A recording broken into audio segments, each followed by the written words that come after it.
ने अगुवाई की और सच में परमेश्वर का अनुग्रह मैं महसूस कर रहा था, परमेश्वर का उपस्थिति महसूस कर रहा था और ऐसा लग रहा था कि परमेश्वर युद्धों को चारों कोनों में भेजेगा, राइट। चारों दिशाओं में, चारों कोनों में, जब हम लोग कलीसिया में खड़े तो ऐसा मुझे लग रहा था कि परमेश्वर एक परमेश्वर चारों कोनों से युद्ध को भेज रहा है।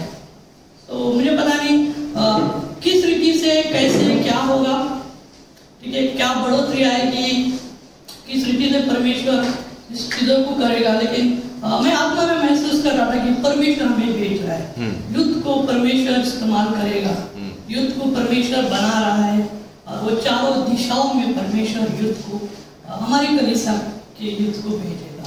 प्यारे लोग, युद्ध आप तैयार रहो इस चीज के लिए। सुमन चिट्ठी रेडी हो,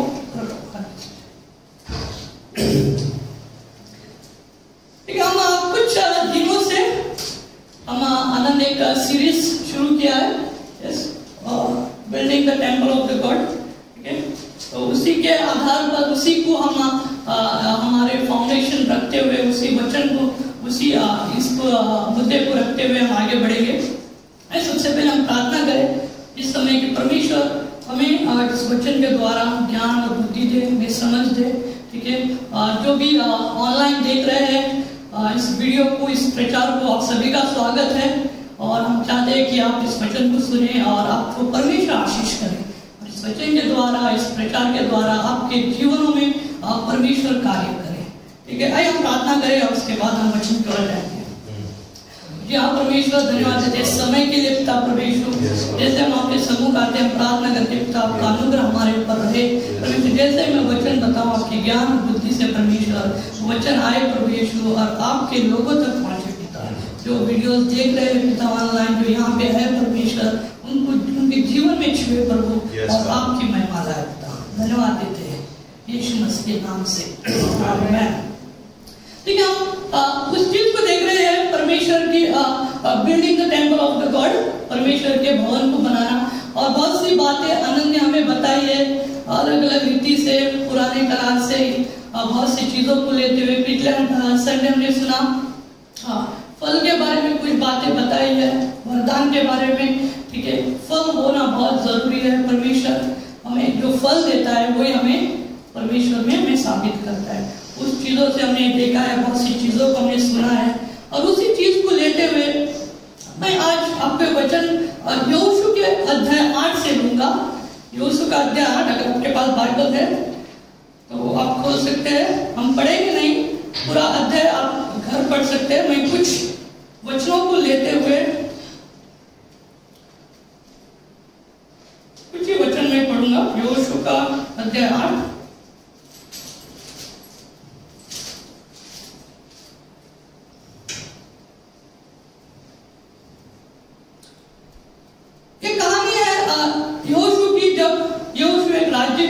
परमेश्वर ने कहता है कि एक ही जो राज्य है, कहीं पर ए लिखा है, कहीं पर आई लिखा है, ठीक है। ये जो राज्य है परमेश्वर यहोशू को, इस्राएलियों को देता है। और परमेश्वर जोशुआ को कहता है, यहोशू को, कि आप जाओ और इस राज्य को आप अपने हाथ में ले लो, कब्जा कर लो, क्योंकि मैंने तुम्हें दिया है।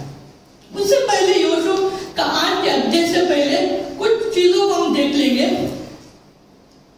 उससे पहले यहोशू परमेश्वर जब कहता है कि यरीहो के ऊपर आप आक्रमण करो, उसको मैंने आपको दे दिया है, तो यहोशू जाता है और यरीहो को शहर के ऊपर जब कब्जा करता है तो परमेश्वर ने पूरा शहर दे देता है।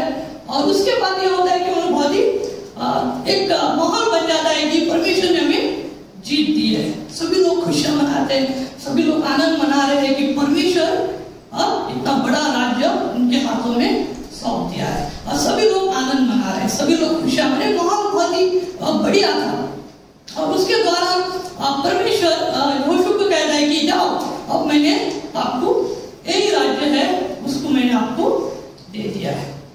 चलो सब खुशियां मनाते करते, तो चलो हम लोग अभी ये राज्य को भी हम लोग अपने हाथ में ले लेंगे, क्योंकि परमेश्वर ने हमें कहा है। तो सेना जाती है, ज्यादा नहीं जाती है, कुछ ही सेना जाती है, क्योंकि 2 लोग पहले जाके थोड़ा इन्वेस्टिगेशन करता है और जासूस भेज इन्फॉर्मेशन करता है और आके खबर देता है कि यहोशू हम लोग सब लोग नहीं जाएंगे, कुछ ही लोग जाएंगे, इतना ये नहीं है, हम लोग जीत लेंगे, ऐसा कोई प्रॉब्लम नहीं है। तो कुछ ही लोगों को भेजता है यहोशू आक्रमण के लिए। जब वो लोग जाते हैं तो जो एई का राजा है वो देख लेता है कि कुछ लोग यहोशू के आ रहे हैं मुझ पे आक्रमण करने के लिए। जब वो नगर के पास पहुंचते रहते हैं, अपनी सेना को एई का सेना भेजता है और यहोशू की सेना को विरुद्ध लड़ाई करने के लिए आते हैं।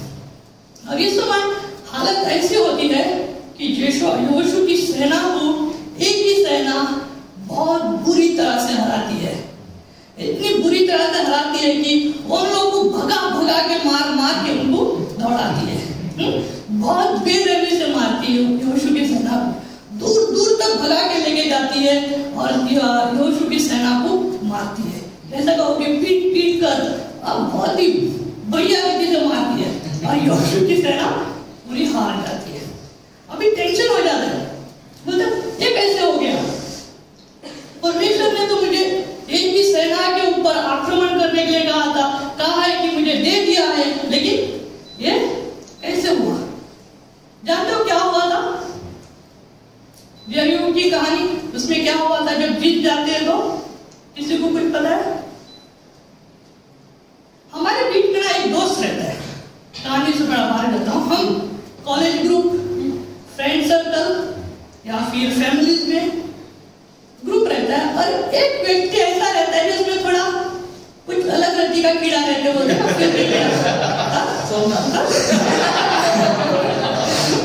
अपने अपने ग्रुप में रहते हैं, हमारे ग्रुप में भी है, आप लोग के ग्रुप में भी होता होगा, कई बार दिन आप देखो ग्रुप में अभी बनाई गई है ना, अभी जो लोग ग्रुप में जा रहे हैं सब लोग थोड़ा सीरियस है, एक व्यक्ति रहेगा कुछ दिखाई दिया ना तो कम आ जाओ, किसी को भी जाके लग जाएगा, क्या हो रहा है, इसी मारा था, खाली पूरा झगड़ा वहां पे लेके आएगा।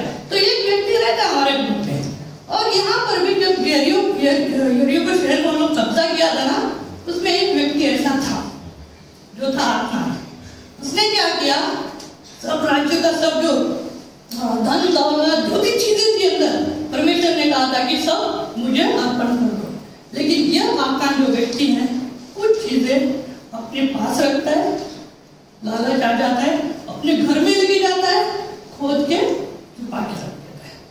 परमेश्वर ने आज्ञा दी थी कोई भी चीज कोई नहीं लेके जाएगा, सारी की सारी चीज यहोवा के सामने आपको अर्पण करनी है। और इसकी वजह से जब हम लोग आक्रमण करने गए थे एक राज्य के ऊपर, परमेश्वर ने वहां पे उन्हें जीत नहीं दी, क्योंकि उन लोगों ने परमेश्वर के विरुद्ध पाप किया था, परमेश्वर के विरुद्ध उन्होंने उन्होंने गलत व्यवहार किया था, गलत चीजें की थी उसने। तो कहानी ऐसे होती है कि बाद में परमेश्वर उन्हें ढूंढ के निकालता है, उस व्यक्ति को उन्हें सजा मिलती है। अब यहोशू 8 की कहानी, यहोशू 8 में परमेश्वर कहता है कि पहली चीज उन्हें कहता है कि उठो डरो नहीं, वचन कहता है कि तब यहोवा ने यहोशू से कहा मत डर और तेरा मन कच्चा न हो, कमर बांधकर सब योद्धाओं को साथ ले और एक पर चढ़ाई कर, सुन मैंने एक राजा को उसकी प्रजा और उसके नगर और देश समेत तेरे वश में किया है।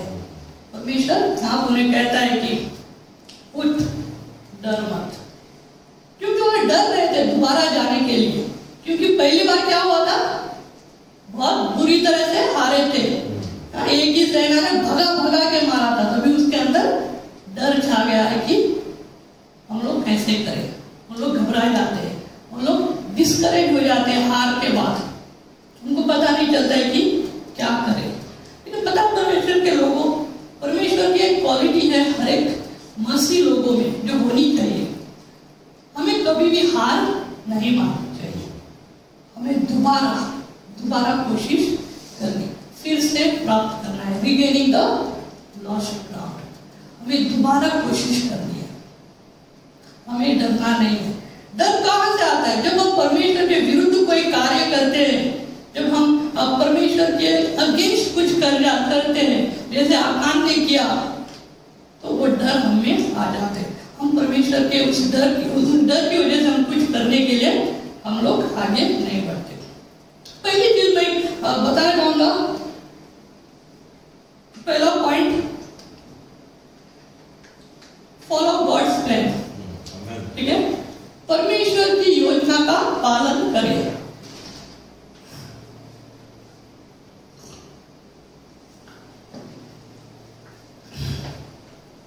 मैंने हिंदी इंग्लिश में डाला है ताकि आपको आसान हो सके। पहली चीज, परमेश्वर की योजना का पालन करें। जब परमेश्वर आपसे कहता है उठ कमर बांध, डर मत, तो हमें परमेश्वर की आज्ञा का पालन करना है। परमेश्वर का आज्ञा का हमें स्वीकार करना है, परमेश्वर का आज्ञा को हमें सम्मान देना है और हमें उस आज्ञा का पालन करना है।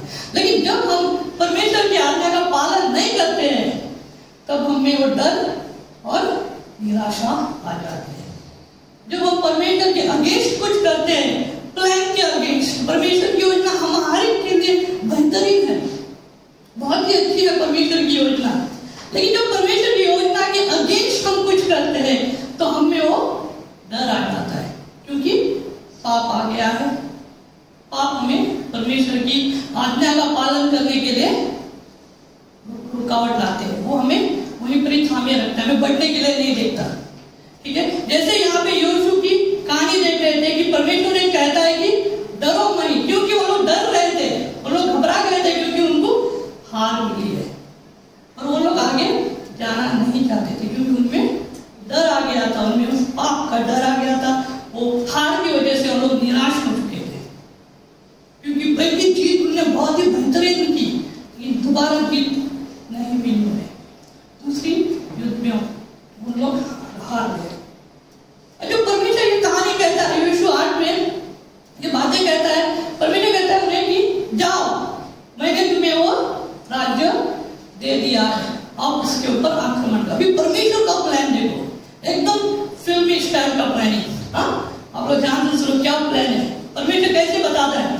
परमेश्वर यहोशू को कहता है कि यहोशू कुछ सेना को आप इकट्ठा करो, सबको तैयार कर दो, सभी लोग लड़ेंगे, कोई पीछे नहीं रहेगा। कुछ सेना को आप क्या करो, चुपके से लेके जाओ और एक का जो राज्य है उसके पीछे की तरफ जाके खड़े रहो, चुपके, किसी को कानों कान खबर ना हो, कोई तुम्हें देखे नहीं, चुपके से जाओ, दबे पाओ और एक के राज्य के पीछे जाके छुप जाओ, जब तक आदेश न मिलो वहां से हिलो नहीं। यहोशू अपनी एक टुकड़ी को पीछे की तरफ भेजता है और बोलता है कि वहां पर आप एक ही राज्य के पीछे चुपचाप रहो जब तक मैं आदेश नहीं देता। दोबारा परमेश्वर प्लान आगे बढ़ाता है, फिर कहता है कि तुम दूसरी सेना लेके जाओ, सामने से जाओ एक राज्य के ऊपर आक्रमण करने के लिए, और उस हद तक जाओ जहां एक ही सेना आपको देख न ले और उन्हें लगे कि आप उनके ऊपर आक्रमण कर रहे हो, और उसके बाद ऐसे मुड़ जाओ कि डर के मारे आप वापस भाग रहे हो। आक्रमण नहीं करना है, आपको हमला नहीं करना है, आपको दिखाना है कि आप आ रहे हो, और आपको तभी उन्हें दिखाना है कि आप डर के वापस भाग रहे हो। तब राजा देखता है कि अरे ये यहोशू की सेना वापस आ रही है, लेकिन ये तो डर के भाग रही है वापस, इनको लगता है फिर से मारना पड़ेगा, ये लोग भाग रही है, मौका अच्छा है। और यहाँ पर एक पूरी सेना जो है, जो अंदर रहती है, वहां पे जो भी रहते हैं, सब लोग यहोशू के पीछे भागने लगते हैं। सभी लोग, शहर का कोई भी घर पे नहीं रहता है, सभी लोग ये की सेना, यहोशू की सेना के पीछे रहते। गांव में जब कुछ छोटे से गांव में अगर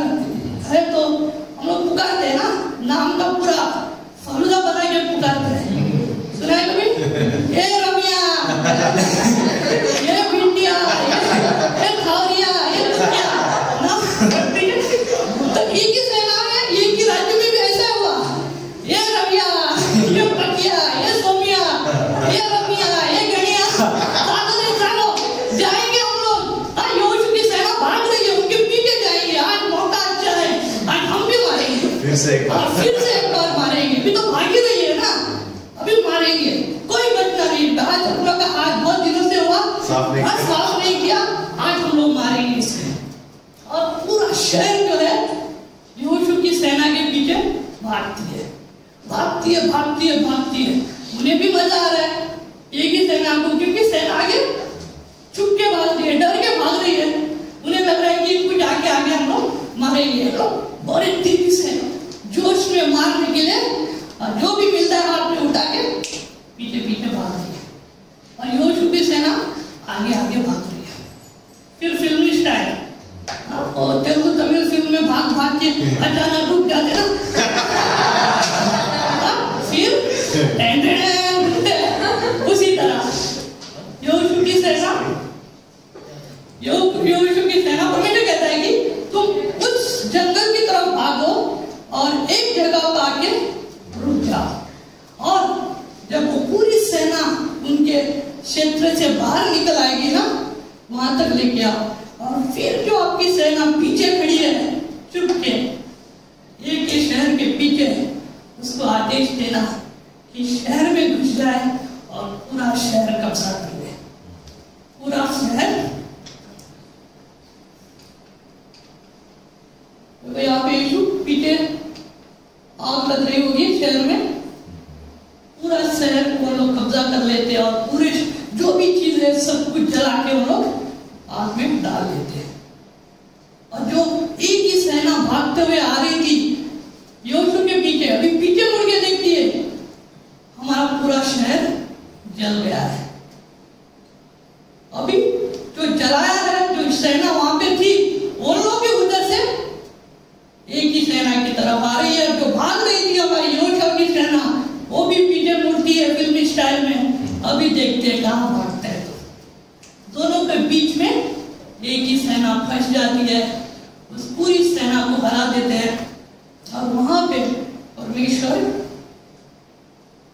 एक ही सेना को विजय देता है, और इस रीति से वहां पे वो लोग विजय पाते हैं। और उसके बाद कहानी आगे है कि परमेश्वर जीत को लेकर यहोशू बहुत ही आनंद मनाता है, खुशियां मनाता है। आगे लेके परमेश्वर के सामने वो लोग वेदी बनाते हैं, परमेश्वर को धन्यवाद देते हैं एक जगह पे लेके जाके। और मूसा की जो आज्ञाएं है वो वहां पे पूरी रीति से पूरा दोबारा यहोशू लोगों के सामने पढ़ता है, वाचा नहीं कमेंट करता है। उसी को हम देखेंगे कि पॉइंट क्या है। तो ये पॉइंट हमने देख लिया, पहला पॉइंट। दूसरा पॉइंट है रिजॉइस इन गॉड्स प्रोविजन। परमेश्वर के जो प्रावधान है उसमें आनंदित रहो, खुशियां मनाओ प्यारे लोगों। जो परमेश्वर हमें जो दिया है, परमेश्वर ने जो आज हमारे पास है, जो परमेश्वर ने हमारे साथ किया है, उसमें हम आनंदित मनाएं, खुशियां मनाएं। हमें जरूरी है कि हम परमेश्वर के हर एक प्रावधान में, हर एक आशीष में, हर एक चीजों में हम खुशियां मनाएं। वो जरूरी होता है हमारे, क्योंकि ये जो यहोशू है वो हमें 4 बातें जो मुख्य है वो हमें सिखा रहा है। पहली बात कि हमें परमेश्वर के प्लान का फॉलो करना है, परमेश्वर के आज्ञा का पालन करना है, इसकी योजना का पालन करना है।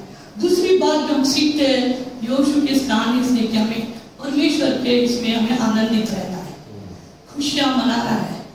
ठीक है, जैसे अभी आराधना हमने की थी, अनिता के जब ला रही थी, बहुत ही माहौल अच्छा था। हमें खुशियां मनाना है उस चीजों में, परमेश्वर में हम खुशियां मनाएं। हर एक चीज में, लॉकडाउन हो ना हो कोई फर्क नहीं पड़ता है। परमेश्वर के राज्य में कोई लॉकडाउन नहीं है।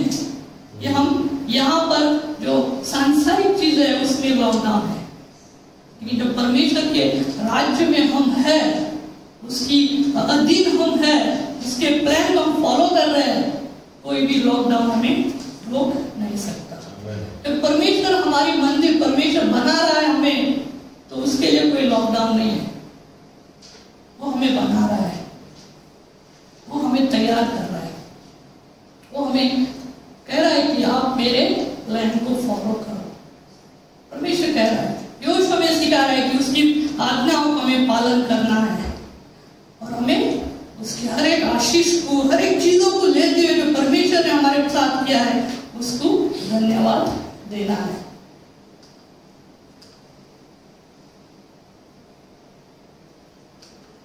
तीसरी चीज हमें जो याद रखनी है, रिमेंबर टू गिव थैंक्स। परमेश्वर को धन्यवाद देना बहुत जरूरी है। परमेश्वर को हमें हर रीति से, हर समय, हर चीजों में, हर कार्यों में परमेश्वर को धन्यवाद देना है। यहोशू का अध्याय के 8 और 30 और 31 में ऐसा कहता है कि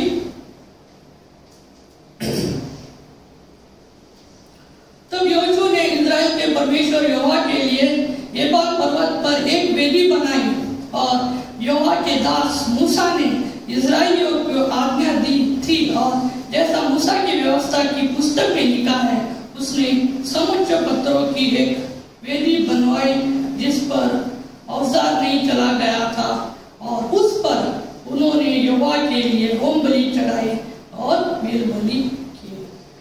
धन्यवाद देना है परमेश्वर को। जो भी चीजें परमेश्वर ने हमें दी है, जो भी जीत हमारे जीवन में मिली है, जो भी सफलता हमारे जीवन में मिली है, जो परमेश्वर हमें बना रहा है इस मंदिर को, हम बहुत सारी सफलता पाएंगे, बहुत सारे यश, बहुत सारी जीत पाएंगे, लेकिन हमें भूलना नहीं है कि ये चीजें हमें परमेश्वर के वास्ते मिली है और हमें हर समय धन्यवादित देना है।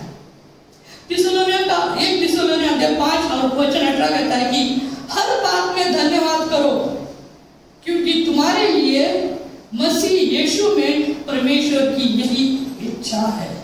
हर चीज में हमें परमेश्वर को धन्यवाद देना है। एक गीत के बाद यहोशू बोलता है नहीं, वो धन्यवाद देता है। पूरे इस्राएलियों को लेके एक जगह पर परमेश्वर को धन्यवाद देता है, वेदी बनाता है, परमेश्वर का बलिदान देता है, अर्पण करता है और परमेश्वर को धन्यवाद देता है क्योंकि ये जीत परमेश्वर के वजह से ही मिली है और कोई भी नहीं है। जब हम हैं यहाँ पे प्यारे लोगों, हमें कोई भी चीज हमारे जीवन में अगर हो रही है, हम ये नहीं कह सकते कि मेरे बल से हुई है, मेरे ज्ञान और बुद्धि से हुई है, मैं इंटेलिजेंट हूँ, मेरे पास इतने क्वालिटीज है, मैं ऐसा करता हूँ वैसा करता हूँ, उसके वजह से हुई है। नहीं, जो भी चीज आज हमारे जीवन में हो रही है परमेश्वर ने दिया है। हर एक आशीष का मूल्य केंद्र, मूल्य स्रोत जो है वो क्या है? वो है परमेश्वर। परमेश्वर के राज्य में हमें उन चीजों को हमें धन्यवाद देना है, उन चीजों को हमें याद रखना है कि उस चीजों को धन्यवाद दो। हर एक चीज हमें परमेश्वर की ओर से मिलती है। कई बार हम भूल जाते हैं धन्यवाद देना, कई बार हम अपनी जीत में हम खो जाते हैं। अच्छी बात है, जीत मिलती है हमें, हार भी मिलती है, लेकिन याद रखें परमेश्वर को हमें धन्यवाद देना है। जो मुख्य सूत्र है हमारे जीवन में हर एक आशीष का, वो यीशु मसीह परमेश्वर है। हमें तो उस चीज को ना भूले, हम धन्यवाद दें। ये जाने कि हम जब नौजवान है यहाँ पे, हमारे जीवन में बहुत सी चीजें होती है और हम कहीं उस चीज को लेके हम साइड ना हो जाए, उस कामयाबी को लेकर, उस जीत को लेकर हम परमेश्वर के रास्ता में भटक जाए। याद रखो कि परमेश्वर हमें बना रहा है, परमेश्वर बना रहा है, वो जीत परमेश्वर ने दी है और उस जीत को हमें धन्यवाद देना है परमेश्वर के सम्मुख लेके जाके। हर एक चीज में, हर एक चीज में थिस्सलुनीय का वही हमें कहता है कि हमें हर एक चीज में धन्यवाद देना। हम भूले ना परमेश्वर को, किसी भी रीति से भूले ना उसके आशीष। 24 घंटा परमेश्वर को धन्यवाद दे सकते हैं क्योंकि हर एक सेकंड परमेश्वर ने आपको आशीष दिया है। जो सांस ले रहे हैं परमेश्वर की दया से ले रहे हैं। लॉकडाउन में कितने लोग चले गए, भले चले गए, जो आप यकीन भी नहीं कर सकते थे, चले गए। धन्यवाद हमें कि परमेश्वर में सुरक्षित रखा है, हम सांस ले पा रहे हैं। कितने लोगों ने कोशिश की है, मास्क डालो, ये डालो, वो डालो, फिर भी लोगों को हुआ, चले गए। हमें धन्यवाद देना है।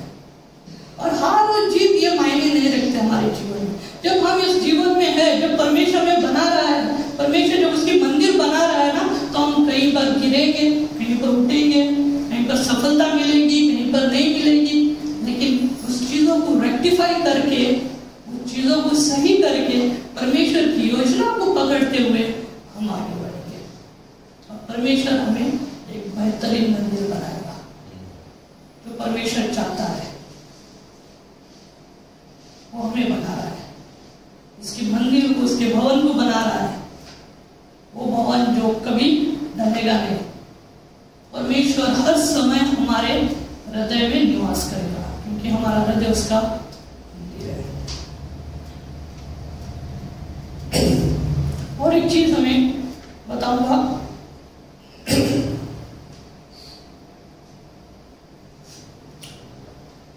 चौथी बात जो हमें याद रखनी है, काफी जो यहोशू हमें सिखाता है,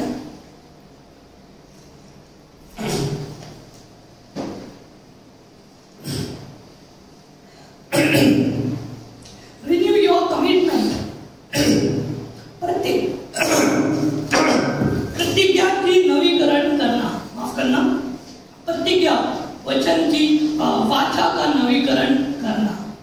ठीक है, यहोशू क्या करता है? वो याद रखता है जब वो सब चीजें कर रहा था, धन्यवाद, पार्टी, खुशियां मना रहा था, यहोशू परमेश्वर को अर्पण चढ़ा रहा था, परमेश्वर के लिए वेदी बना रहा था, सब कुछ किया जैसे मूसा के आज्ञा के अनुसार मूसा ने जैसे किया था वैसे वो दोबारा कॉपी करता है सारी चीज परमेश्वर को धन्यवाद देने के लिए। और एक चीज करता है यहोशू, वो है कि प्रतिज्ञा की नवीकरण। वचन जो है परमेश्वर दोबारा हमें रिकमिट करना है, दोबारा हमें परमेश्वर के साथ उस वाचा को हमें याद दिलाना है। हम वचन भूल जाते हैं कई बार। यहाँ पर मूसा क्या, यहोशू क्या करता है? 32 से 35 हम पढ़ेंगे।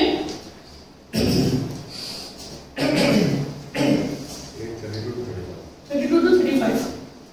उसी स्थान पर यहोशू ने इस्राएलियों के सामने उस पत्थरों के ऊपर मूसा की व्यवस्था जो उसने लिखी थी उसी की नकल कराई, और वे क्या देशी क्या परदेशी सारे इजरायली अपने वृद्ध लोगों, सरदारों और न्यायियों समेत यहोवा की वाचा का संदूक उठाने वाले लेवी याजकों के सामने उस संदूक के इधर उधर खड़े हुए थे। अर्थात आधे लोग तो गिरिजिमी पर्वत के ऊपर, आधे एबल पर्वत के सामने खड़े हुए, ऐसा कि यहोवा के दास मूसा ने पहले से आज्ञा दी थी कि इजरायली प्रजा को आशीर्वाद दिए जाए। उसके बाद उनसे आशीष और शाप की व्यवस्था के सारे वचन जैसे जैसे व्यवस्था की पुस्तक में लिखे हुए हैं वैसे वैसे पढ़कर सुना दिए। जितनी बातें की मूसा ने आज्ञा दी थी उनमें से कोई ऐसी बात नहीं रही गई जो यहोशू ने इजराइल की सारी सभा और स्त्रियों और बाल बच्चों और उनके साथ रहने वाले परदेशी लोगों के सामने भी पढ़कर सुनाई। हर एक चीज जो मूसा ने लिखी थी दोबारा वो कॉपी करता है, दोबारा हर एक चीज को उस लिखावट में लाता है और अपने पूरे इजराइल लोगों के सामने जो भी है, जितने भी लोग हैं, सबके सामने वो पढ़ता है और वाचा का नवीकरण करता है, याद दिलाता है कि परमेश्वर ने जो मूसा को जो आज्ञाएं दी थी, जो मूसा के साथ जो कमिटमेंट था इजराइल का और परमेश्वर का, वो दोबारा नवीकरण करता है, दोबारा याद दिलाता है। हमें वचन के साथ, हमें परमेश्वर के साथ दोबारा हमें नवीकरण करना है, नई रीति से हमें परमेश्वर के साथ जुड़ना है, वचन के साथ। कई बार हम वचन भूल जाते हैं, कई बार वचन जो परमेश्वर ने वादा किया है, बहुत सारे वचन हमारे लिए, हमें उसे दोबारा परमेश्वर के सम्मुख लाना है। परमेश्वर ये वादा है आपका मेरे लिए, जो भी इजराइलियों के साथ मूसा के द्वारा परमेश्वर ने जो वाचा बांधी थी वो दोबारा पड़ता है लोगों के सामने, और परमेश्वर और इजराइलियों के बीच में जो वाचा है उसका नवीकरण परमेश्वर यहोशू के द्वारा दोबारा करवाता है। और हमें भी वही करना है। हमें भी जो वचन परमेश्वर ने दिए है, जो भविष्यवाणी आई है हमारे ऊपर, जो परमेश्वर ने जो बातें हमें की है, जो वचन हमें दिया है, उसकी हम नवीकरण करें। हम खोले किताब, हम दोबारा उस किताबों को खोले जो वचन हमें आया है परमेश्वर की ओर से, दोबारा लिखे, परमेश्वर के समूह जाकर पढ़े, परमेश्वर ये आपका वचन है मेरे लिए जो आपने दिया था, मैं भूल गया था, शायद मुझे याद नहीं है, लेकिन मैं दोबारा इस वचन की नवीकरण करता हूँ आपके साथ कि आपने ये चीजें वचन बन थे मेरे साथ, आपने मुझे वचन दिया है। हमारे जीवन में बहुत सारी है, जब परमेश्वर में मंदिर बना रहा है तो परमेश्वर चाहता है कि हम अपने जीवन को परमेश्वर के सम्मुख एक नई रीति से पेश करें, पूरी तरह से साफ करें। हमने बहुत सुना 1-2 हफ्ते पहले, जब हमने जीवन जो है वो पूरी तरह से साफ करना चाहिए। अगर वो साफ को हम परमेश्वर के स्थान को उधर नहीं रखेंगे तो दूसरा कोई आके ऑक्युपाई कर लेगा। अरे कितना अच्छी जगह है यहाँ पे। हर समय हमें उस चीज को नवीकरण करते रहना है, परमेश्वर के सम्मुख हर एक वचनों को जो कमिटमेंट है वो परमेश्वर के साथ हमें करते रहना है। जैसे यहोशू क्या अपने लोगों के सामने खड़े रहकर हर एक वचन पढ़ के यहोशू ने पढ़ के सुनाया और परमेश्वर के साथ एक वाचा जो था उसका नवीकरण किया।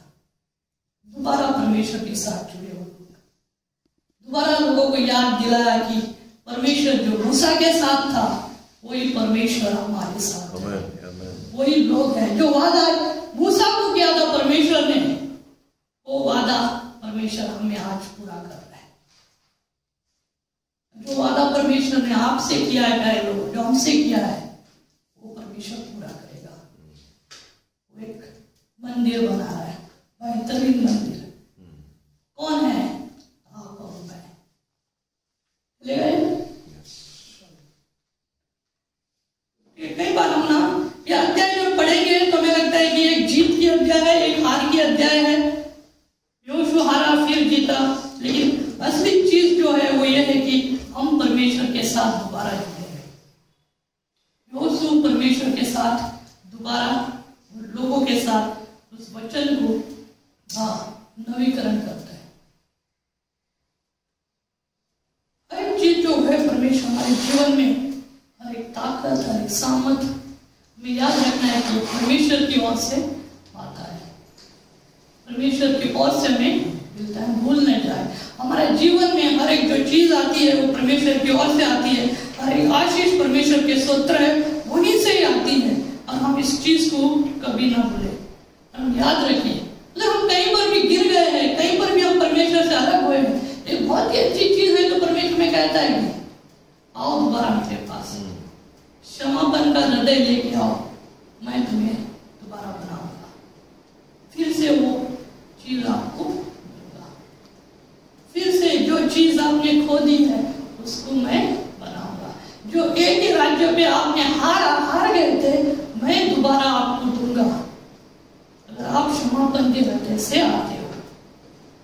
अगर हम कहीं पर अपने जीवन में हार गए, जो परमेश्वर हमारे जीवन में मंदिर बना रहा है, हम कहीं पर हार गए हैं, कहीं पर हम परमेश्वर से अलग हो गए हैं, कुछ पाप है हमारे जीवन में, कुछ चीजें जो परमेश्वर नहीं चाहता हम कर रहे हैं, परमेश्वर कहता है कि आओ मेरे पास आओ, क्षमापन का हृदय लेके आओ, मैं तुम्हें एक नया मंदिर बनाऊंगा, नया मंदिर, नया व्यक्ति बनाऊंगा जो नई योजना के साथ चलेगा।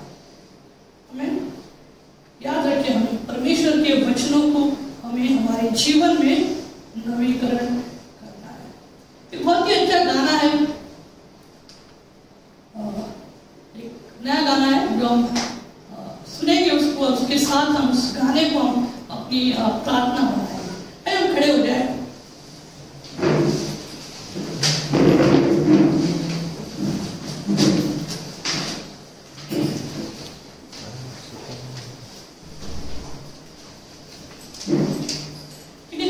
चार चीजों को हम याद रखें, परमेश्वर की योजना, परमेश्वर के प्रावधान में हम धन्यवाद दें, आशीष पे हम खुशियां मनाएं, परमेश्वर को हर समय हम धन्यवाद दें हर एक चीजों में।